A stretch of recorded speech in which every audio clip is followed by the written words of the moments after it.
Radhe TV पर आप सुन रहे हैं न्यूज़ दिस आवर और हम बात करेंगे एक बेहद ही सेंसिटिव मुद्दे की। कैरेबियाई देश हैती के राष्ट्रपति की हत्या से जुड़ी खबर है। किसी देश के राष्ट्रपति या प्रधानमंत्री की हत्या लोकतांत्रिक मूल्यों के प्रति किया गया जघन्यतम अपराध है। कारण चाहे जो भी हो, पर इसे जायज नहीं ठहराया जा सकता। बड़े दुख की बात है कि कैरेबियाई देश हैती के राष्ट्रपति जोवेनल मोइस की हत्या कर दी गई है, जिससे देश में इस समय अशांति छा गई है।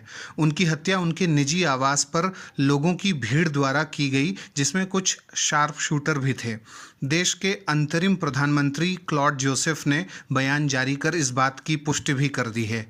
हैती की प्रथम महिला मॉर्टनी मोइसे भी इस हमले में घायल हो गई हैं और अस्पताल में अभी भर्ती हैं।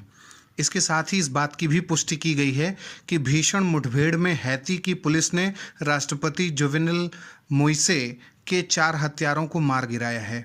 ये हत्यारे कुछ पुलिसकर्मियों को बंधक बनाए हुए थे। अंतरिम पीएम क्लॉड जोसेफ ने ऐसी स्थिति को देखते हुए वहां मार्शल लॉ का ऐलान कर दिया है। कैरेबियाई देश में राष्ट्रपति की हत्या से और ज़्यादा अव्यवस्था फैल गई है, जो अमेरिकी महाद्वीप में ऑलरेडी सबसे गरीब देश है। हैती में महंगाई बढ़ गई है और वहाँ पे अक्सर गैंगवार और दंगे होते रहे हैं। जोवेनल मोइसे के ऊपर आरोप था कि उन्होंने तानाशाही से भरा शासन चलाने की कोशिश की थी। यही नहीं, उन्होंने देश के संविधान को भी बदलने का प्रयास किया था। हत्या के कारणों के पीछे की बात करें तो देश के राजनीतिक और आर्थिक स्थिरता और देश के राजनीतिक या आर्थिक माहौल को इसके लिए जिम्मेदार बताया जा रहा है। गरीबी, भूखमरी का सामना कर रहे देश में गिरोह हिंसा यानी मॉब वायलेंस बढ़ गया है।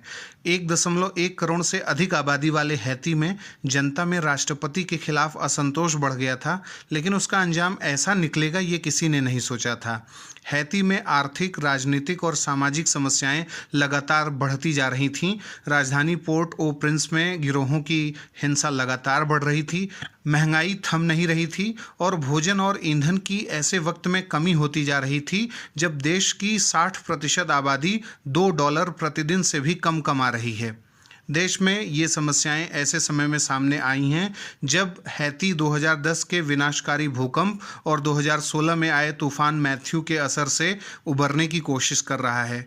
मोइसे देश में चुनाव न हो पाने और संसद भंग होने के कारण 2 साल से ज़्यादा वक्त से अदालती हुक्म के आधार पर शासन कर रहे थे। ये तमाम आधार बताए जा रहे हैं जिनके आधार पर मॉब वायलेंस के जरिए उनकी हत्या की गई है, लेकिन इसे किसी भी प्रकार से जस्टिफाइड घोषित नहीं किया जा सकता।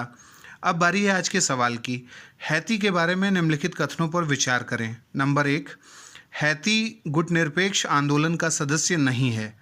नंबर 2, हैती कैरेबियन क्षेत्र में सर्वाधिक पर्वतीय प्रदेश है। और नंबर 3, हैती वेस्टर्न हेमिस्फेयर में दास्ता को खत्म करने वाला पहला देश है। उपरोक्त में से कौन से कथन सत्य हैं? ए केवल 1 और 2, बी केवल 2 और 3, सी केवल 1 और 3 या फिर डी 1, 2 और 3। आप अपने उत्तर हमें कमेंट बॉक्स में बता सकते हैं।